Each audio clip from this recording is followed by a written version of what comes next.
Graveyard of Dreams by H. Beam Piper. Standing at the armor-glass front of the observation deck and watching the mountains rise and grow on the horizon, Con Maxwell gripped the metal handrail with painful intensity, as though trying to hold back the airship by force. 30 minutes, 26 and a fraction of the Terran minutes he had become accustomed to, until he'd have to face it. Then, realizing that he never, in his own thoughts, addressed himself as Sir, he turned. "I beg your pardon?" It was the first officer, wearing a Terran Federation Space Navy uniform of 40 years, or about 10 regulation changes ago. That was the sort of thing he had taken for granted before he had gone away. Now he was noticing it everywhere. 30 minutes out of Litchfield, sir," the ship's officer repeated. "You'll go off by the midship gangway on the starboard side." "Yes, I know. Thank you." The first mate held out the clipboard he was carrying. "Would you mind checking over this, Mr. Maxwell? Your baggage list." "Certainly." He glanced at the slip of paper. Valises, 18 and 25 kilos, 2. Trunks, 75 and 70 kilos, 2. Micro bookcase, 150 kilos, 1. The last item fanned up a little flicker of anger in him. Not at any person, even himself, but at the situation in which he found himself and the futility of the whole thing. "Yes, that's everything. I have no hand luggage, just this stuff." He noticed that this was the only baggage list under the clip. The other papers were all freight and express manifests. "Not many passengers left aboard, are there?" "You're the only one in first class, sir," the mate replied. "About 40 farm laborers on the lower deck. Everybody else got off at the other stops. Litchfield's the end of the run. You know anything about the place?" "I was born there. I've been away at school for the last 5 years." "On Balder?" "Terra. University of Montevideo." Once Con would have said it almost boastfully. The mate gave him a quick look of surprised respect, then grinned and nodded. "Of course, I should have known. You're Rodney Maxwell's son, aren't you? Your father's one of our regular freight shippers. Been sending out a lot of stuff lately." He looked as though he would have liked to continue the conversation, but said, "Sorry, I've got to go. Lot of things to attend to before landing." He touched the visor of his cap and turned away. The mountains were closer when Con looked forward again, and he glanced down. 5 years and 2 space voyages ago, seen from the afterdeck of this ship, or one of her sisters, the woods had been green with new foliage, and the wine-melon fields had been in pink blossom. He tried to picture the scene sliding away below instead of drawing in toward him, as though to force himself back to a moment of the irretrievable past. But the moment was gone, and with it the eager excitement and the half-formed anticipations of the things he would learn and accomplish on Terra. The things he would learn: micro bookcase, 150 kilos, 1. One of the steel trunks was full of things he had learned and accomplished, too. Maybe they, at least, would have some value. The woods were autumn-tinted now, and the fields were bare and brown. They had gotten the crop in early this year, for the fields had all been harvested. Those workers below must be going out for the wine pressing. That extra hands were needed for that meant a big crop, and yet it seemed that less land was under cultivation than when he had gone away.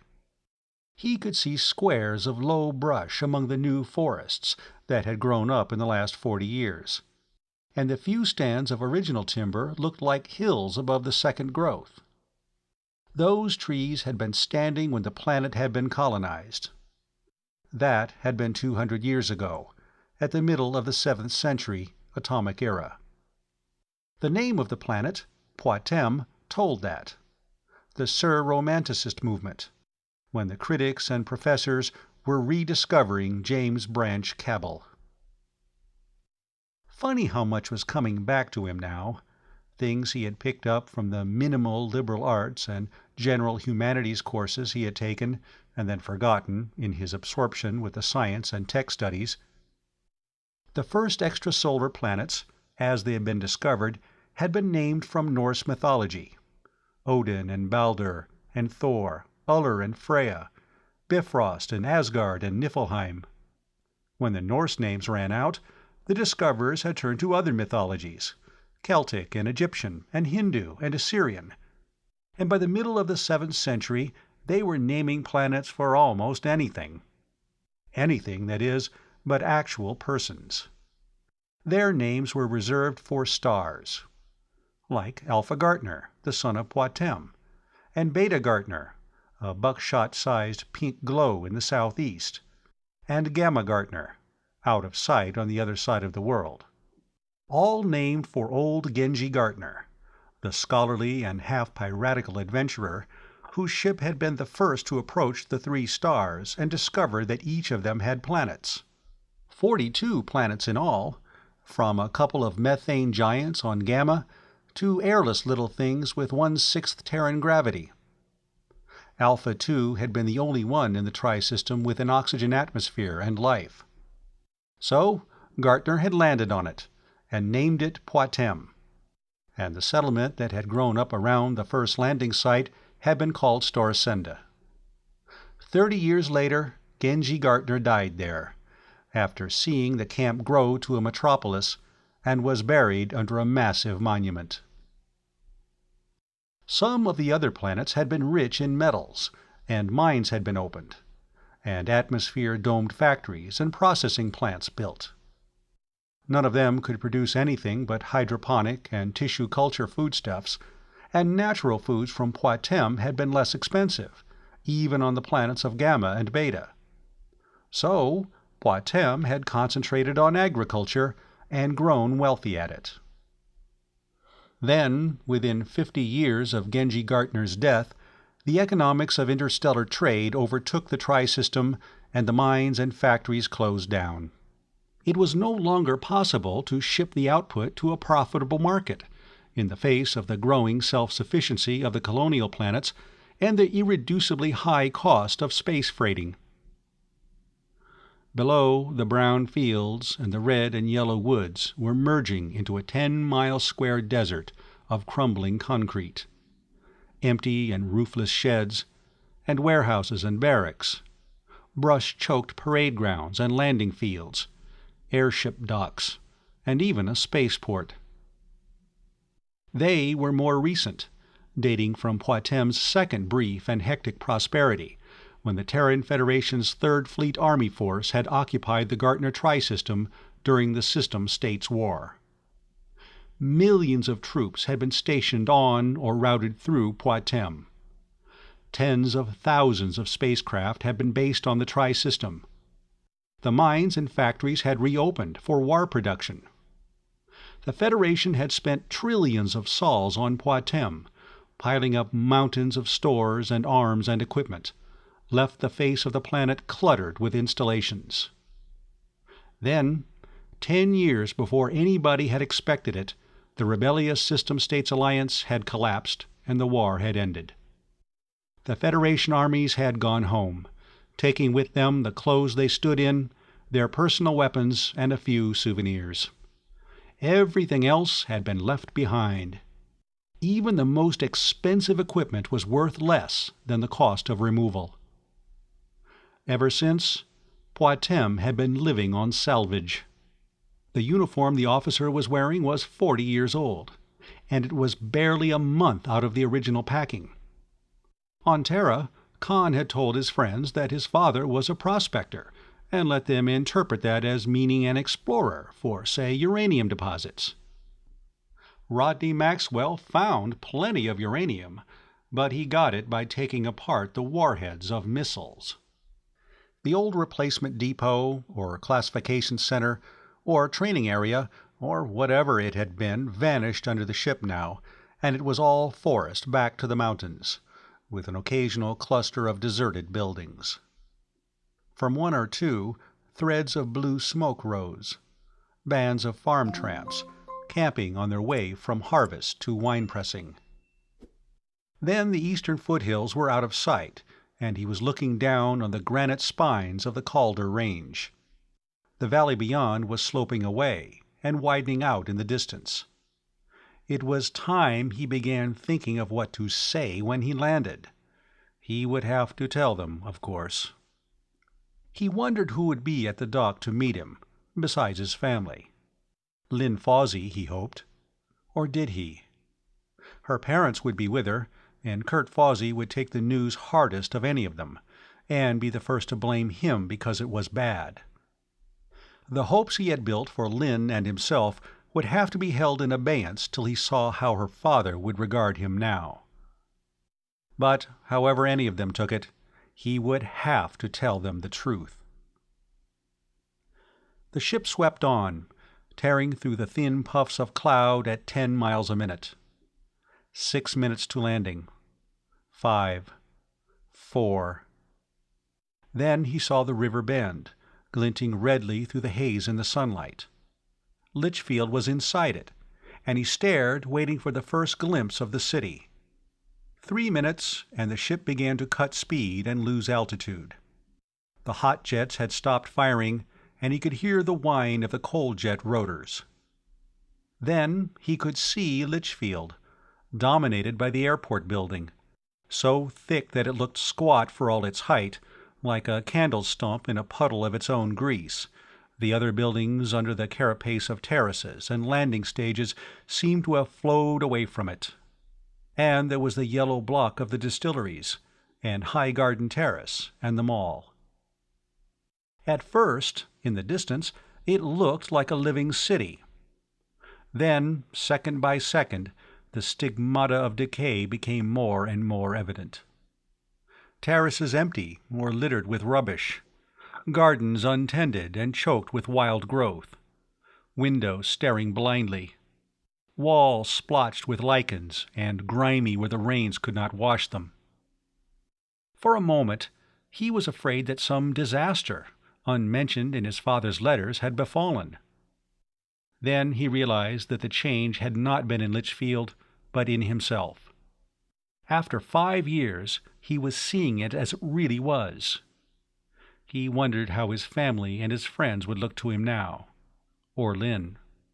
The ship was coming in over the mall. He could see the cracked paving sprouting grass, the statues askew on their pedestals, the waterless fountains. He thought for an instant that one of them was playing, and then he saw that what he had taken for spray was dust blowing from the empty basin. There was something about dusty fountains, something he had learned at the university. Oh yes, one of the 2nd century Martian colonial poets, Irarson or somebody like that. The fountains are dusty in the graveyard of dreams. The hinges are rusty and swing with tiny screams. There was more to it, but he couldn't remember. Something about empty gardens under an empty sky. There must have been colonies inside the Sol system, before the interstellar era, that hadn't turned out any better than Poitem. Then he stopped trying to remember as the ship turned toward the airport building, and a couple of tugs, Terran Federation contragravity tanks, with derrick booms behind and push-poles where the guns had been, came up to bring her down. He walked along the starboard promenade to the gangway, which the first mate and a couple of airmen were getting open. Most of the population of top-level Litchfield was in the crowd on the dock. He recognized old Colonel Zareff, with his white hair and plum-brown skin, and Tom Brangwyn, the town marshal, red-faced and bulking above the others. It took a few seconds for him to pick out his father and mother, and his sister Flora, and then to realize that the handsome young man beside Flora was his brother, Charlie. Charlie had been 13 when Con had gone away. And there was Kurt Fawsey, the mayor of Litchfield, and there was Lynn beside him, her red-lipped face tilted upward with a cloud of bright hair behind it. He waved to her, and she waved back, jumping in excitement, and then everybody was waving, and they were pushing his family to the front and making way for them. The ship touched down lightly and gave a lurch as she went off contragravity, and they got the gangway open and the steps swung out, and he started down toward the people who had gathered to greet him. His father was wearing the same black best suit he had worn when they had parted 5 years ago. It had been new then. Now it was shabby, and had acquired a permanent wrinkle across the right hip over the pistol butt. Charlie was carrying a gun, too. The belt and holster looked as though he had made them himself. His mother's dress was new, and so was Flora's, probably made for the occasion. He couldn't be sure just which of the Terran Federation services had provided the material, but Charlie's shirt was Medical Service Sterilon. Ashamed that he was noticing and thinking of such things at a time like this, he clasped his father's hand and kissed his mother and Flora. Everybody was talking at once, saying things that he heard only as happy sounds. His brother's words were the first that penetrated as words. "You didn't know me," Charlie was accusing. "Don't deny it. I saw you standing there wondering if I was Flora's new boyfriend or what." "Well, how in Niflheim do you expect me to? You've grown up since the last time I saw you. You're looking great, kid." He caught the gleam of Lynn's golden hair behind Charlie's shoulder and pushed him gently aside. "Lynn." "Con, you look just wonderful." Her arms were around his neck, and she was kissing him. "Am I still your girl, Con?" He crushed her against him and returned her kisses, assuring her that she was. He wasn't going to let it make a bit of difference how her father took the news, if she didn't. She babbled on. "You didn't get mixed up with any of those girls on Terra, did you? If you did, don't tell me about it. All I care about is that you're back. Oh, Con, you don't know how much I missed you. Mother, Dad, doesn't he look just splendid?" Kurt Fawsey, a little thinner, his face more wrinkled, his hair grayer, shook his hand. "I'm just as glad to see you as anybody, Con," he said, "even if I'm not being as demonstrative about it as Lynn. Judge, what do you think of our returned wanderer? Franz, shake hands with him, but save the interview for the news for later. Professor, here's one student Litchfield Academy won't need to be ashamed of." He shook hands with them, old Judge Ledoux, Franz Veltrin, the newsman, Professor Kelton, a dozen others, some of whom he had not thought of in 5 years. They were all cordial and happy. How much, he wondered, because he was their neighbor, Con Maxwell, Rodney Maxwell's son, home from Terra, and how much because of what they hoped he would tell them. Kurt Fawsey, edging him out of the crowd, was the first to voice that. "Con, what did you find out?" he asked breathlessly. "Do you know where it is?" Con hesitated, looking about desperately. This was no time to start talking to Kurt Fawsey about it. His father was turning toward him from one side, and from the other Tom Brangwyn and Colonel Zareff were approaching more slowly, the older man leaning on a silver-headed cane. "Don't bother him about it now, Kurt," Rodney Maxwell scolded the mayor. "He's just gotten off the ship. He hasn't had time to say hello to everybody yet." "But, Rod, I've been waiting to hear what he's found out ever since he went away," Fawsey protested in a hurt tone. Brangwyn and Colonel Zareff joined them. They were close friends, probably because neither of them was a native of Poitem. The town marshal had always been reticent about his origins, but Con guessed it was Hathor. Brangwyn's heavy-muscled body, and his ease and grace in handling it, marked him as a man of a heavy-gravity planet. Besides, Hathor had a permanent cloud envelope, and Tom Brangwyn's skin had turned boiled lobster red under the dim orange sunlight of Alpha Gartner. Old Clem Zareff never hesitated to tell anybody where he came from. He was from Ashmodai, one of the System States planets, and he had commanded a division that had been blasted down to about regimental strength in the Alliance Army. "Hello, boy," he croaked, extending a trembling hand. "Glad you're home. We all missed you." "We sure did, Con," the town marshal agreed, clasping Con's hand as soon as the old man had released it. "Find out anything definite?" Kurt Fawsey looked at his watch. "Con, we've planned a little celebration for you. We only had since day before yesterday, when the spaceship came into radio range, but we're having a dinner party for you at Senta's this evening." "You couldn't have done anything I'd have liked better, Mr. Fawsey. I'd have to have a meal at Senta's before really feeling that I'd come home." "Well, here's what I have in mind. It'll be 3 hours till dinner's ready. Suppose we all go up to my office in the meantime. It'll give the ladies a chance to go home and fix up for the party, and we can have a drink and a talk." "You want to do that, Con?" his father asked, a trifle doubtfully. "If you'd rather go home first—" Something in his father's voice and manner disturbed him vaguely. However, he nodded agreement. After a couple of drinks, he'd be better able to tell them. "Yes, indeed, Mr. Fawsey," Con said. "I know you're all anxious, but it's a long story. This'll be a good chance to tell you." Fawsey turned to his wife and daughter, interrupting himself to shout instructions to a couple of dock hands who were floating the baggage off the ship on a contragravity lifter. Con's father had sent Charlie off with a message to his mother and Flora. Con turned to Colonel Zareff. "I noticed extra workers coming out from the hiring agencies in Storsenda, and the crop was all in across the Calders. Big wine pressing this year?" "Yes, we're up to our necks in melons," the old planter grumbled. "Gehenna of a big crop. Price'll drop like a brick of collapsium, and this time next year we'll be using brandy to wash our feet in." "If you can't get good prices, hang on to it and age it. I wish you could see what the bars on Terra charge for a drink of 10-year-old Poitem."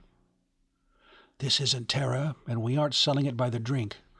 Only place we can sell brandy is at the Storsenda spaceport, and we have to take what the trading ship captains offer.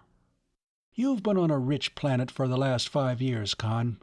You've forgotten what it's like to live in a poorhouse, and that's what Poitem is." "Things'll be better from now on, Clem," the mayor said, putting one hand on the old man's shoulder and the other on Con's. "Our boy's home. With what he can tell us, we'll be able to solve all our problems. Come on, let's go up and hear about it." They entered the wide doorway of the warehouse on the dock-level floor of the airport building and crossed to the lift. About a dozen others had joined them, all the important men of Litchfield. Inside, Kurt Fawsey's laborers were floating out cargo for the ship, casks of brandy, of course, and a lot of boxes and crates painted light blue and marked with the wreathed globe of the Terran Federation, and the gold triangle of the 3rd Fleet Army Force, and the 8-pointed red star of Ordnance Service. Long cases of rifles, square boxes of ammunition, machine guns, crated autocannon and rockets. "Where'd that stuff come from?" Con asked his father. "You dig it up?" His father chuckled. "That happened since the last time I wrote you. Remember the big underground headquarters complex in the Calders? Everybody thought it had been cleaned out years ago. You know, it's never a mistake to take a second look at anything that everybody believes. I found a lot of sealed-off sections over there that had never been entered. This stuff's from one of the headquarters defense armories. I have a gang getting the stuff out. Charlie and I flew in after lunch, and I'm going back the first thing tomorrow." "But there's enough combat equipment on hand to outfit a private army for every man, woman, and child on Poitem," Con objected. "Where are we going to sell this?" "Storsenda Spaceport. The tramp freighters are buying it for newly colonized planets that haven't been industrialized yet. They don't pay much, but it doesn't cost much to get it out, and I've been clearing about 300 sols a ton on the spaceport docks. That's not bad, you know." 300 sols a ton. A lifter went by stacked with cases of M504 submachine guns. Unloaded, one of them weighed 6 pounds, and even a used one was worth 100 sols. Con started to say something about that, but then they came to the lift and were crowding onto it. He had been in Kurt Fawsey's office a few times, always with his father, and he remembered it as a dim, quiet place of genteel conviviality and rambling conversations, with deep, comfortable chairs and many ashtrays. Fawsey's warehouse and brokerage business, and the airline agency, and the government, such as it was, of Litchfield, combined made few demands on his time and did not prevent the office from becoming a favored loafing center for the town's elders. The lights were bright only over the big table that served, among other things, as a desk, and the walls were almost invisible in the shadows. As they came down the hallway from the lift, everybody had begun speaking more softly. Voices were never loud or excited in Kurt Fawsey's office. Tom Brangwyn went to the table, taking off his belt and holster and laying his pistol aside. The others, crowding into the room, added their weapons to his. That was something else Con was seeing with new eyes. It had been 5 years since he had carried a gun, and he was wondering why any of them bothered. A gun was what a boy put on to show that he had reached manhood, and a man carried for the rest of his life out of habit. Why, there wouldn't be a shooting a year in Litchfield, if you didn't count the farm tramps and drifters who kept to the lower level, or camped in the empty buildings at the edge of town. Or maybe that was it. Maybe Litchfield was peaceful because everybody was armed. It certainly wasn't because of anything the planetary government at Storsenda did to maintain order. After divesting himself of his gun, Tom Brangwyn took over the bartending, getting out glasses and filling a pitcher of brandy from a keg in the corner. "Everybody supplied?" Fawsey was asking. "Well, let's drink to our returned emissary. We're all anxious to hear what you found out, Con. Gentlemen, here's to our friend, Con Maxwell. Welcome home, Con." "Well, it's wonderful to be back, Mr. Fawsey." "No, let's not have any of this Mr. foolishness. You're one of the gang now. And drink up, everybody. We have plenty of brandy, even if we don't have anything else." "You telling us, Kurt?" somebody demanded. One of the distillery company. The name would come back to Con in a moment. "When this crop gets pressed and fermented—" "When I start pressing, I don't know where in Gehenna I'm going to vat the stuff till it ferments," Colonel Zareff said. "Or why. You won't be able to handle all of it." Now, Fawsey reproved. "Let's not start moaning about our troubles. Not the day Con's come home. Not when he's going to tell us how to find the 3rd Fleet Army Force brain." "You did find out what the brain is, didn't you, Con?" Brangwyn asked anxiously. That set half a dozen of them off at once. They had all sat down after the toast. Now they were fidgeting in their chairs, leaning forward, looking at Con fixedly. "What did you find out, Con?" "It's still here on Poitem, isn't it?" "Did you find out where it is?" He wanted to tell them in one quick sentence and get it over with. He couldn't, any more than he could force himself to squeeze the trigger of a pistol he knew would blow up in his hand. "Wait a minute, gentlemen." He finished the brandy and held out the glass to Tom Brangwyn, nodding toward the pitcher. Even the first drink had warmed him, and he could feel the constriction easing in his throat and the lump at the pit of his stomach dissolving. "I hope none of you expect me to spread out a map and show you the cross on it where the brain is. I can't. I can't even give the approximate location of the thing." Much of the happy eagerness drained out of the faces around him. Some of them were looking troubled. Colonel Zareff was gnawing the bottom of his mustache, and Judge Ledoux's hand shook as he tried to relight his cigar. Con stole a quick side glance at his father. Rodney Maxwell was watching him curiously, as though wondering what he was going to say next. But it is still here on Poitem, Fawsey questioned. They didn't take it away when they evacuated, did they? Khan finished his second drink. This time he picked up the pitcher and refilled for himself. "I'm going to have to do a lot of talking," he said, "and it's going to be thirsty work.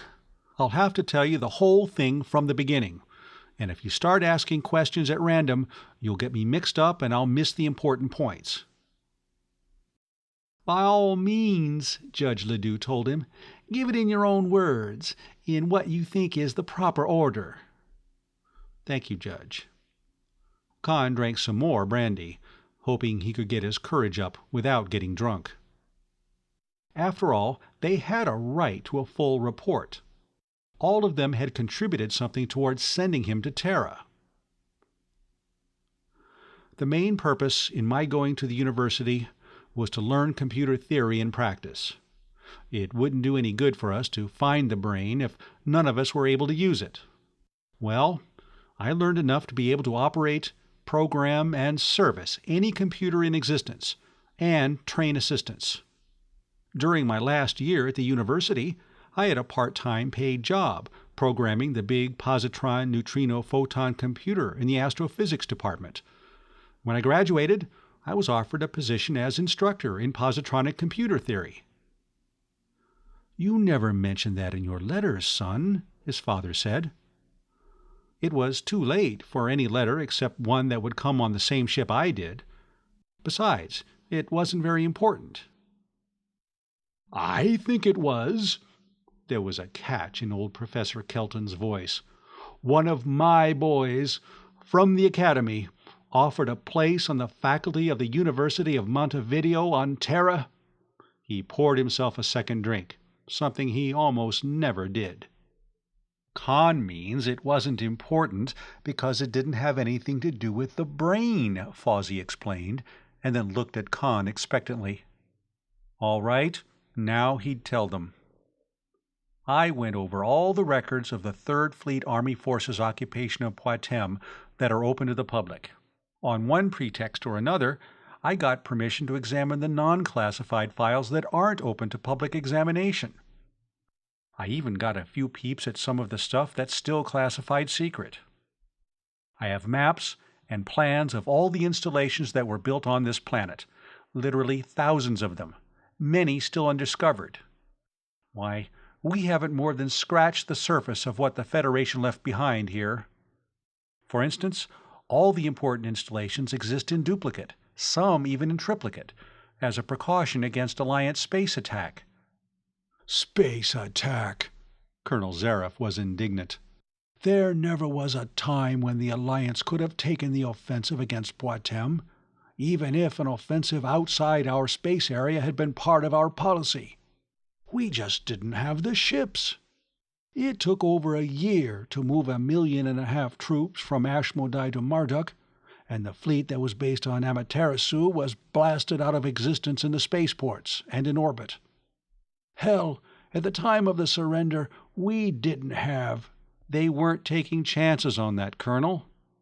But the point I want to make is that with everything I did find, I never found, in any official record, a single word about the giant computer we call the 3rd Fleet Army Force brain." For a time, the only sound in the room was the tiny, insectile humming of the electric clock on the wall. Then Professor Kelton set his glass on the table, and it sounded like a hammer blow. "Nothing, Con?" Kurt Fawsey was incredulous, and for the first time frightened. The others were exchanging uneasy glances. "But you must have. A thing like that?" "Of course, it would have been one of the closest secrets during the war," somebody else said. "But in 40 years you'd expect something to leak out." "Why, during the war it was all through the 3rd Force. Even the Alliance knew about it. That's how Clem heard of it." "Well, Khan couldn't just walk into the secret files and read whatever he wanted to, just because he couldn't find anything." "Don't tell me about security," Clem Zareff snorted. "Certainly they still have it classified. Staff brass would rather lose an eye than declassify anything. If you'd seen the lengths our staff went to, hell, we lost battles because the staff wouldn't release information the troops in the field needed. I remember once. But there was a brain, Judge Ledoux was saying, to reassure himself and draw agreement from the others. It was capable of combining data and scanning and evaluating all its positronic memories and forming association patterns and reasoning with absolute perfection. It was more than a positronic brain. It was a positronic supermind. We'd have won the war except for the brain. We had 90 systems, 130 inhabited planets, 100 billion people, and we were on the defensive in our own space area. Every move we made was known and anticipated by the Federation. How could they have done that without something like the brain? Khan, from what you've heard of computers, how large a volume of space would you say the brain would have to occupy? Professor Kelton asked. Professor Kelton was the most unworldly of the lot, yet he was asking the most practical question. Well, the astrophysics computer I work with at the university occupies a total of about 1 million cubic feet, Khan began. This was his chance. They'd take anything he told them about computers as gospel. It was only designed to handle problems in astrophysics. The brain, being built for space war, would have to handle any such problem. And if half the stories about the brain are anywhere near true, it handled any other problem: mathematical, scientific, political, economic, strategic, psychological, even philosophical and ethical. Well, I'd say that 100 million cubic feet would be the smallest even conceivable. They all nodded seriously. They were willing to accept that, or anything else, except one thing. Lots of places on this planet where a thing that size could be hidden, Tom Brangwyn said, undismayed. A planet's a mighty big place. It could be underwater, in one of the seas, Piet Dawes, the banker, suggested. An underwater dome city wouldn't be any harder to build than a dome city on a poison atmosphere planet like Tubal-Cain. It might even be on Tubal-Cain, a melon planter said, or Hiawatha, or even one of the beta or gamma planets. The third force was occupying the whole tri-system, you know. He thought for a moment. If I'd been in charge, I'd have put it on one of the moons of Pantagruel. But that's clear out in the Alpha system, Judge Ledoux objected. We don't have a spaceship on the planet, certainly nothing with a hyperdrive engine, and it would take a lifetime to get out to the Gamma system and back on reaction drive. Khan put his empty brandy glass on the table and sat erect. A new thought had occurred to him, chasing out of his mind all the worries and fears he had brought with him all the way from Terra. Then we'll have to build a ship, he said calmly. I know when the Federation evacuated Poitem, they took every hyperdrive ship with them. But they had plenty of shipyards and spaceports on this planet, and I have maps showing the locations of all of them, and barely a third of them have been discovered so far. I'm sure we can find enough hulks and enough hyperfield generator parts to assemble a ship or two. And I know we'll find the same or better on some of the other planets. And here's another thing, he added. When we start looking into some of the Dome City plants on Tubal-Cain and Hiawatha and Maruna and Koshai, we may find the plant or plants where the components for the brain were fabricated. And if we do, we may find records of where they were shipped. And that'll be it. You're right, Professor Kelton cried, quivering with excitement. We've been hunting at random for the brain, so it would only be an accident if we found it. We'll have to do this systematically, and with Khan to help us. Khan, why not build a computer? I don't mean another brain. I mean a computer to help us find the brain. We can, but we may not even need to build one. When we get out to the industrial planets, we may find one ready except for perhaps some minor alterations." "But how are we going to finance all this?" Clem Zareth demanded querulously. "We're poorer than snakes, and even one hyperdrive ship's going to cost like a henna." "I've been thinking about that, Clem," Fawsey said. "If we can find material at these shipyards Khan knows about, most of our expense will be labor. Well, haven't we 10 workmen competing for every job? They don't really need money, only the things money can buy. We can raise food on the farms and provide whatever else they need out of Federation supplies." "Sure. As soon as it gets around that we're really trying to do something about this, everybody'll want in on it," Tom Brangwyn predicted. "And I have no doubt that the planetary government at Storsenda will give us assistance, once we show that this is a practical and productive enterprise," Judge Ledoux put in. "I have some slight influence with the president, and—" "I'm not too sure we want the government getting into this," Kurt Fawsey replied. "Give them half a chance and that gang at Storsenda'll squeeze us right out." "We can handle this ourselves," Brangwyn agreed. "And when we get some kind of a ship and get out to the other 2 systems, or even just to Tubal-Cain or Hiawatha, first thing you know, we'll be the planetary government." "Well, now, Tom," Fawsey began piously, "the brain is too big a thing for a few of us to try to monopolize. It'll be for all Poitem. Of course, it's only proper that we, who are making the effort to locate it, should have the direction of that effort."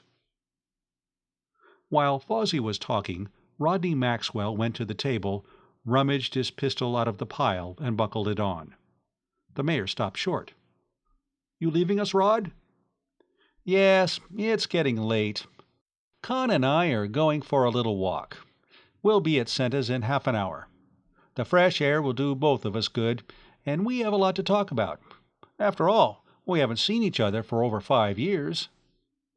They were silent, however, until they were away from the airport building and walking along High Garden Terrace in the direction of the mall. Khan was glad.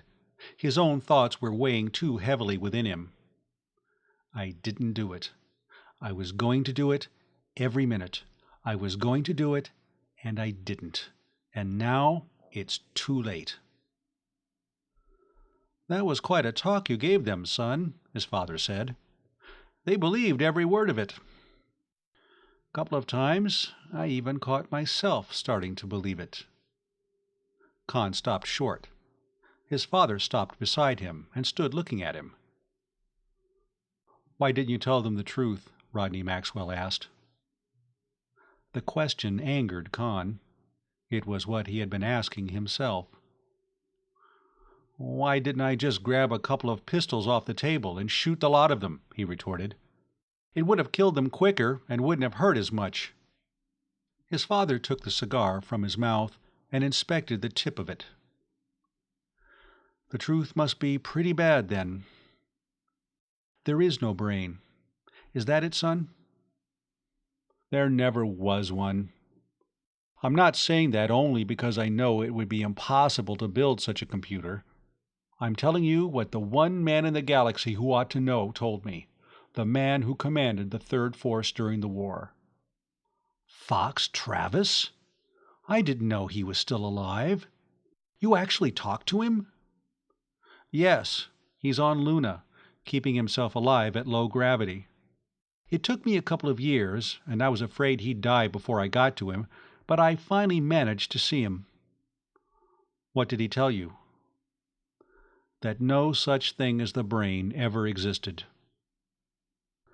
They started walking again, more slowly, toward the far edge of the terrace, with the sky red and orange in front of them. The story was all through the Third Force, but it was just one of those wild tales that get started, nobody knows how, among troops. The High Command never denied or even discouraged it. It helped morale, and letting it leak to the enemy was good psychological warfare. "Clem Zareth says that everybody in the Alliance Army heard of the brain," his father said. That was why he came here in the first place. He puffed thoughtfully on his cigar. You said a computer like the brain would be an impossibility. Why? Wouldn't it be just another computer, only a lot bigger and a lot smarter? Dad, computer men don't like to hear computers called smart, Khan said. They aren't. The people who build them are smart. A computer only knows what's fed into it. They can hold more information in their banks than a man can in his memory. They can combine it faster. They don't get tired or absent-minded. But they can't imagine, they can't create, and they can't do anything a human brain can't. You know, I'd wondered about just that, said his father. And none of the histories of the war even as much as mentioned the brain. And I couldn't see why, after the war, they didn't build dozens of them to handle all these galactic political and economic problems that nobody seems able to solve. A thing like the brain wouldn't only be useful for war. The people here aren't trying to find it for war purposes. You didn't mention any of these doubts to the others, did you? They were just doubts. You knew for sure, and you couldn't tell them. I'd come home intending to. Tell them there was no brain. Tell them to stop wasting their time hunting for it and start trying to figure out the answers themselves. But I couldn't. They don't believe in the brain as a tool to use. It's a machine god that they can bring all their troubles to. You can't take a thing like that away from people without giving them something better. I noticed you suggested building a spaceship and agreed with the professor about building a computer. What was your idea? To take their minds off hunting for the brain and keep them busy? Khan shook his head. I'm serious about the ship. Ships. You and Colonel Zareff gave me that idea. His father looked at him in surprise. I never said a word in there, and Clem didn't even once mention. Not in Kurt's office, before we went up from the docks. There was Clem, moaning about a good year for melons as though it were a plague, and you selling arms and ammunition by the ton. Why, on Terra, or Baldur, or Ulder, a glass of our brandy brings more than those freighter captains give us for a cask. And what do you think a colonist on Agrama, or Sect, or Hatchaman, who has to fight for his life against savages and wild animals, would pay for one of those rifles and 1,000 rounds of ammunition? His father objected. We can't base the whole economy of a planet on brandy. Only about 10% of the arable land on Poitem will grow wine melons. And if we started exporting Federation salvage the way you talk of, we'll be selling pieces instead of job lots. We'll net more, but that's just to get us started. The ships will be used, after that, to go to Tubal-Cain and Hiawatha and the planets of the Beta and Gamma systems. What I want to see is the mines and factories reopened, people employed, wealth being produced. And where'll we sell what we produce? Remember, the mines closed down because there was no more market. No more interstellar market, that's true. But there are 150 million people on Poitem. That's a big enough market, and a big enough labor force to exploit the wealth of the Gartner Tri-System. We can have prosperity for everybody on our own resources. Just what do we need that we have to get from the outside now? His father stopped again and sat down on the edge of a fountain. The same one, possibly, from which Khan had seen dust blowing as the airship had been coming in. Khan, that's a dangerous idea. That was what brought on the System States War.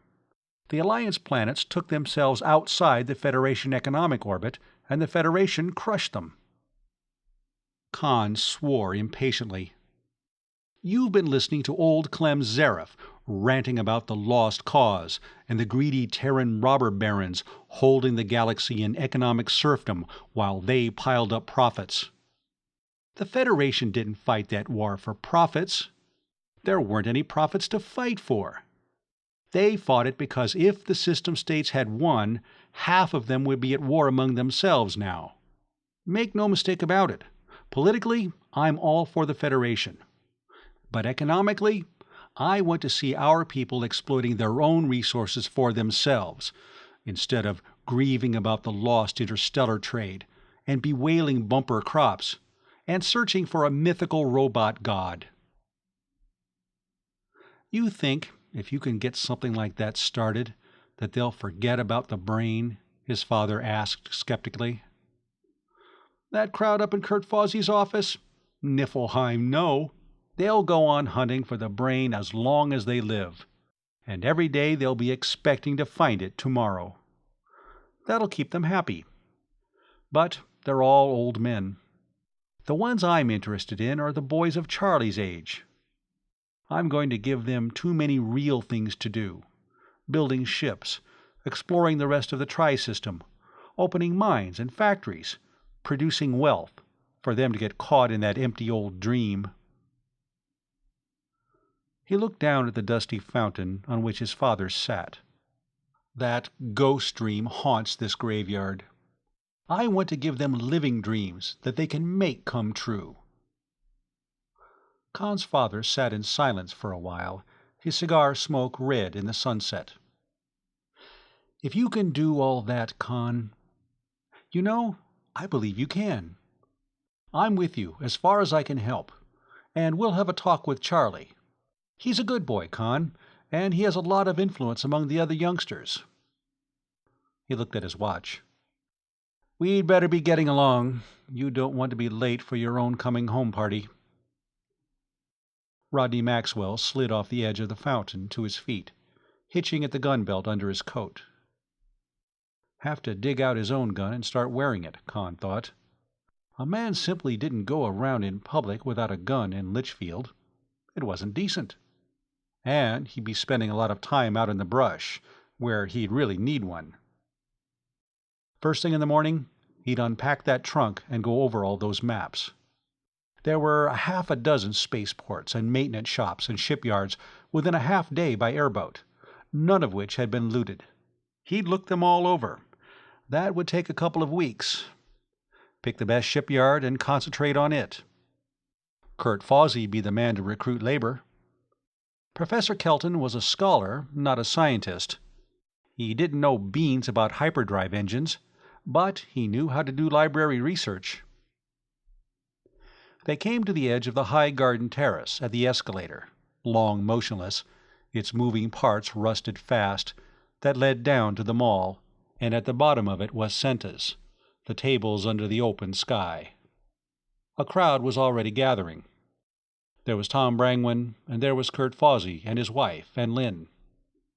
And there was Senta herself, fat and dumpy, in one of her preposterous red and purple dresses, bustling about, bubbling happily one moment and screaming invective at some laggard waiter the next. The dinner, Khan knew, would be the best he had eaten in 5 years, and afterward they would sit in the dim glow of Beta Gartner, sipping coffee and liqueurs, smoking and talking and visiting back and forth from one table to another, as they always did in the evenings at Senta's.